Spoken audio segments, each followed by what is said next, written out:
सारी साधनाएं हरि की प्रसन्नता के लिए है। हरि प्रसन्न हो जाए सब काम बन गया। अगर हरि प्रसन्न न हुए तो हमारा सब व्यर्थ गई साधना उपासना। जेहि विधि प्रभु प्रसन्न मन होई। हमारा साधन, हमारा आराधन, हमारे आचरण जेहि विधि प्रभु प्रसन्न मन होई। मेरे प्रभु प्रसन्न हो जाए, हरिजू प्रसन्न हो जाए। मात्र लाडली जू के चरणों का आश्रय लेने मात्र से प्रसन्न नहीं, हरि अधीन हो जाते। यत् किंकरी सुबहुसर, जिनकी दासियों की बहुत चाटुकारिता करते हैं, विनय करते हैं भगवान, ये वो पद है राधा दासी पद। केवल श्री जी के चरणों का आश्रय लेने मात्र से हरि प्रसन्न नहीं, अधीन हो जाते हैं, अधीन हो जाते हैं। ये वृंदावन असीम कृपालु जो ये महारस का परिचय प्रदान किया, श्री स्वामी जी के नाम और उनके चरणों का आश्रय प्रदान किया, बलिहारी है कोटि कोटि वृंदावन। वृंदावन के रसिक जनों की, रजरानी की जो ऐसी अद्भुत बात की बात हृदय में प्रकाशित की। श्रीपाद प्रबोधानंद जी महाराज कह रहे हैं, याम याम रूपवतीम नवीन तरुणीम लावण्य लीला कला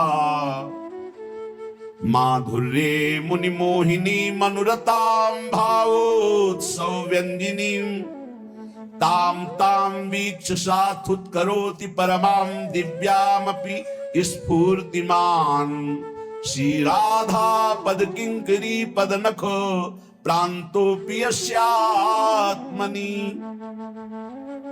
जिसके हृदय में ये गर्व आ गया, हम श्यामा जी के बल अभिमानी, श्यामा श्यामा श्यामा श्यामा, मैं श्री जी की प्रिय सखी हूं, मैं प्रियाजू की दासी हूं, मैं प्राण प्रिय स्वामी जी की शक्ति, संधिनी शक्ति।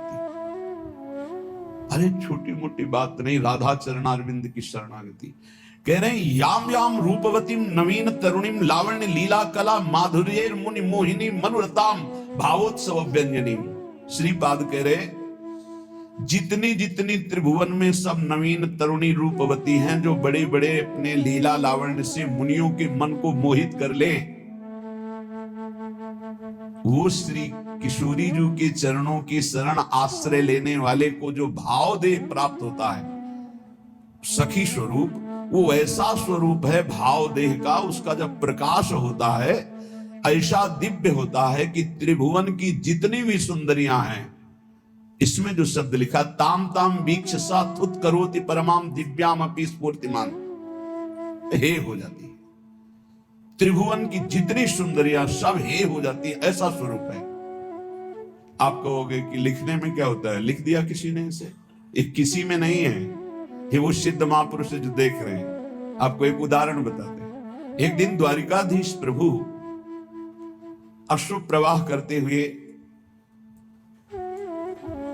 विकल स्थिति में राधा राधा राधा, रुक्मिणी जी महालक्ष्मी जी का अवतार है। हर समय जैसे पलक पुत्री की, ऐसे वो प्रभु को प्यार करती है, एक क्षण के लिए भी अलग नहीं रहती। प्रगट में अगर देह स्वरूप से अलग है तो छाती में श्रीवान चिन्ह के रूप में विराजमान है। लक्ष्मी जी कभी एक क्षण के लिए प्रिया है।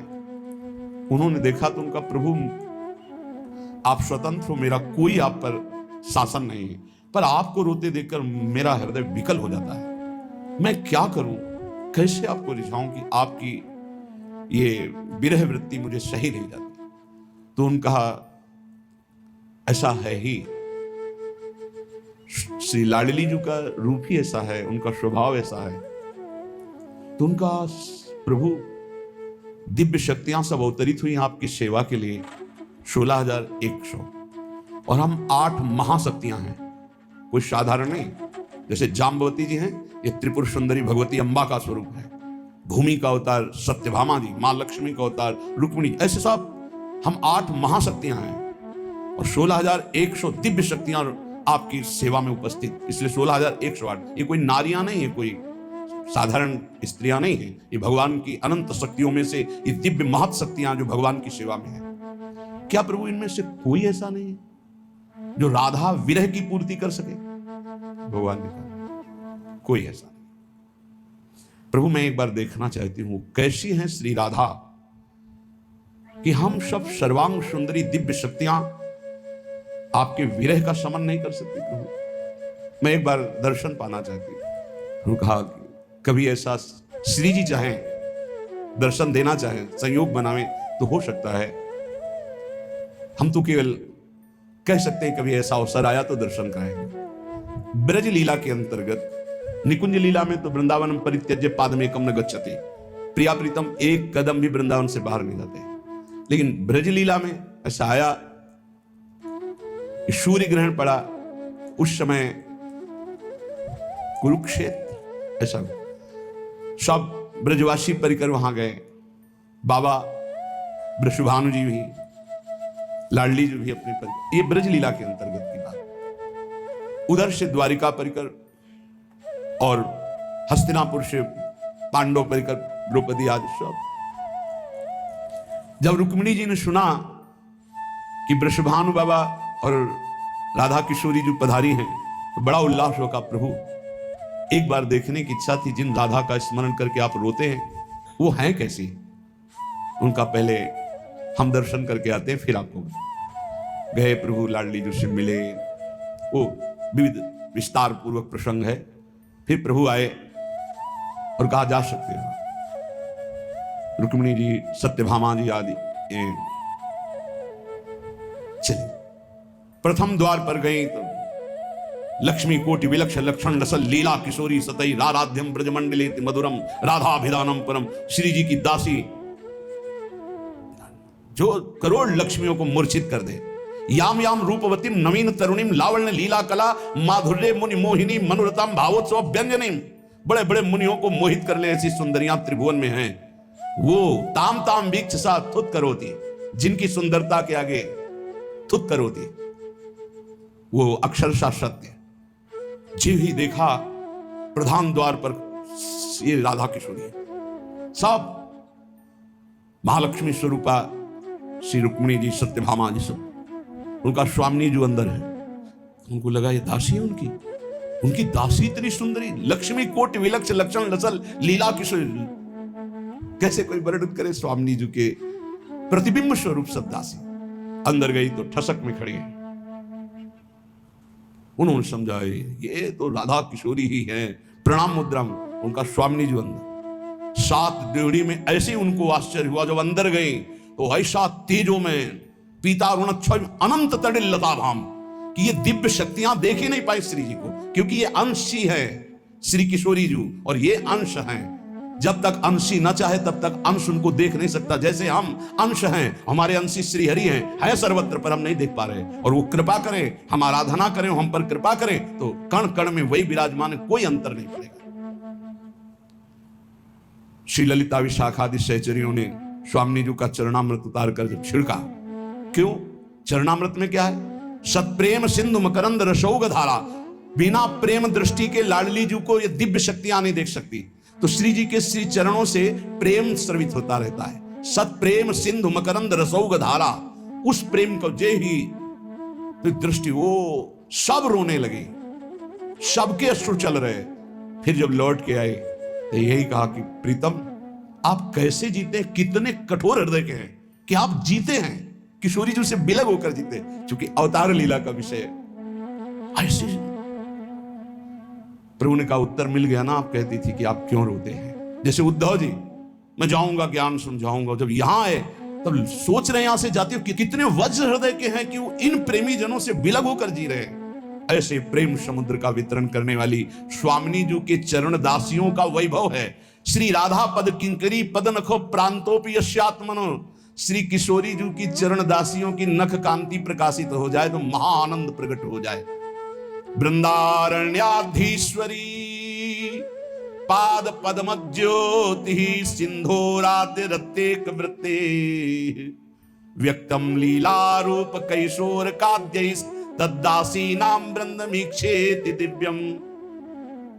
श्री वृंदावनाधीश्वरी श्री किशोरी जी के चरण कमलों का आश्रय जिसने लिया तो प्रेम ज्योति उसके हृदय में प्रकाशित ही हो जाए। कल्याण तो राधा बोल दिया ना, तुम चिंता मत करो, पक्का सुनो। जैसे गरीब किसान को हीरा मिले तो वो कांच ही समझता है कि कहां मेरे भाग्य हीरा मिल सकता है, ऐसे ही राधा नाम आप सुनते हो ना तो आपको ऐसे ही लगता है कि अरे ये वो बात है। एक बार राधा नाम कान में पड़ गया, एक बार जबान से ले लिया तो एक नाम त्रैलोक ही तारे, त्रिभुवन में कहीं भी हो राधा नाम सुनने वाला, राधा नाम जापक। परिणाम बताने नहीं आओगे कि हमारा क्या परिणाम हुआ, पर जो सिद्ध महापुरुष बता रहे हैं उनके और अपनी छाती की बात के अनुसार कल्याण तो यहां बहुत छोटी सी बात है। यहां सोहनी की अग्रभाग की टक्कर से मुक्तियों को ऐसे झाड़ दिया जाता है। रोक दो इन जबरदस्ती इंद्रियों को जो विषय भोगों की तरफ जाती है, बड़ी लंपट है, लाख समझाओ फिर भी ये उधर ही जाती है। इनको अंदर रोक दो, निरुद्ध, क्योंकि ये विघ्नकारी हैं, आपके दिव्य भाव देह की प्राप्ति में बाधा पहुंचा देंगी। देह सुख में जब तक निमग्न रहोगे तो देह भाव का त्याग नहीं होगा, फिर भाव देह की प्राप्ति कैसे होगी। पांचों भूले देह सुधि तब छठे भावना रास की। भावना तब बने ना जब देह भाव हटे, तब भाव देह की प्राप्ति हो। देह भाव तब हटे ना जब इंद्रियों का विलास बंद हो, मन का भोगों का संकल्प बंद हो। तो हे श्री वृंदावन वासियों, प्रिया प्रीतम की प्राप्ति की जो लालसा आपके अंदर भाव है वो बढ़ना चाहिए। क्यों नहीं बढ़ रहा? क्योंकि ये इंद्रियां और मन हमारे दुश्मन है, ये हमें भोगों का चिंतन, भोगों की क्रिया, इसमें फंसा रहे हैं। ये अंतर पैदा कर रहे हैं हमारे भाव में। जो निरंतर प्रिया प्रीतम की तरफ जाना चाहिए वो विषय भोगों की तरफ जा रहे हैं। और ये भोग बड़े सम्मोहनकारी हैं, मोहित कर लेते हैं बड़े बड़ों को। ये भोग कोई साधारण नहीं है, बड़े सम्मोहनकारी।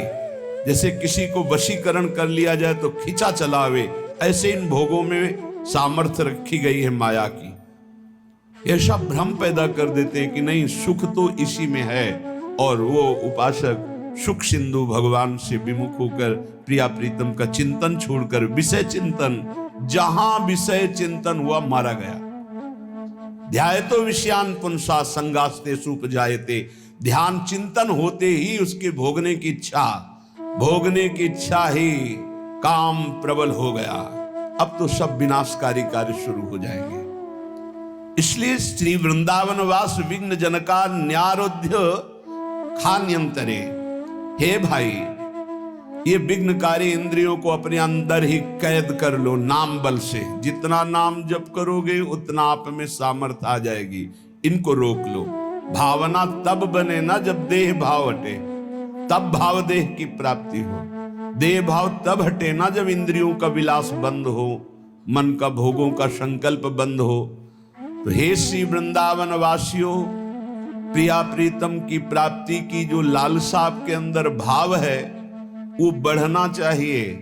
क्यों नहीं बढ़ रहा? क्योंकि ये इंद्रियां और मन हमारे दुश्मन है, ये हमें भोगों का चिंतन, भोगों की क्रिया, इसमें फंसा रहे हैं। ये अंतर पैदा कर रहे हैं हमारे भाव में। जो निरंतर प्रिया प्रीतम की तरफ जाना चाहिए वो विषय भोगों की तरफ जा रहे हैं। और ये भोग बड़े सम्मोहनकारी हैं, मोहित कर लेते हैं बड़े बड़ों को। ये भोग कोई साधारण नहीं है, बड़े सम्मोहनकारी। जैसे किसी को वशीकरण कर लिया जाए तो खींचा चलावे, ऐसे इन भोगों में सामर्थ्य रखी गई है माया की। ऐसा भ्रम पैदा कर देते हैं कि नहीं, सुख तो इसी में है। और वो उपासक सुख सिंधु भगवान से विमुख होकर प्रिया प्रीतम का चिंतन छोड़कर विषय चिंतन, जहां विषय चिंतन हुआ मारा गया। ध्यायतो विषयान पुंसा संगास्ते सुपजायते। ध्यान चिंतन होते ही उसके भोगने की इच्छा ही काम प्रबल हो गया। अब तो सब विनाशकारी कार्य शुरू हो जाएंगे। इसलिए श्री वृंदावन वास विघ्न जनका न्यारोध्य खान्यंतरे। हे भाई, ये विघ्नकारी इंद्रियों को अपने अंदर ही कैद कर लो नाम बल से। जितना नाम जप करोगे उतना आप में सामर्थ्य आ जाएगी। इनको रोक लो। इंद्रियों की विलासिता तुम्हें सम्मोहित न कर पावे, तब वृंदावन तुम्हें खींचेगा। ये काम करेगा सत्संग और नाम जप। साधन को हरि भजन है, कै सत्संग सहाय। तुम्हारी इंद्रिय, तुम्हारे मन को रोकने का पावर तुम में जो जागृत होगा वो सत्संग और नाम जप से। फिर वृंदावन खींचेगा तुम्हें अपनी तरफ। चिदरस घन वृंदावन, चिदानंद रस घन प्रिया प्रीतम, ये धीरे धीरे झलकने लगेंगे भाव में। बस महामंगलकारी शुभ घड़ी वही होगी जिस दिन हमारे भाव नेत्र में प्रिया प्रीतम वृंदावन झलकेगा। आकांक्षा करो मृत्यु इसी धाम में हो। कांक्षन नित्य मिहैव मंक्षु वपुषः पातम महामंगलम। यदि जीते जी ऐसी स्थिति नहीं हुई तो प्रण कर लो कि वृंदावन धाम को नहीं छोड़ेंगे। पक्का। पातम महामंगलम, यही रेणु पर मरिबो मंगल आए। यहां प्राण त्यागना भगवत प्राप्ति है। नित्य आकांक्षा करो। देखो इसमें प्रण काम करेगा प्रिया प्रीतम का आश्रय लेकर। अब तो आपको दिल्ली जाना ही पड़ेगा क्योंकि यहाँ कोई मशीन नहीं है, यहाँ वो काम नहीं बने। तो हमें दिल्ली अमरावती थोड़ी खाने जाना है, मरना है, यही मरेंगे।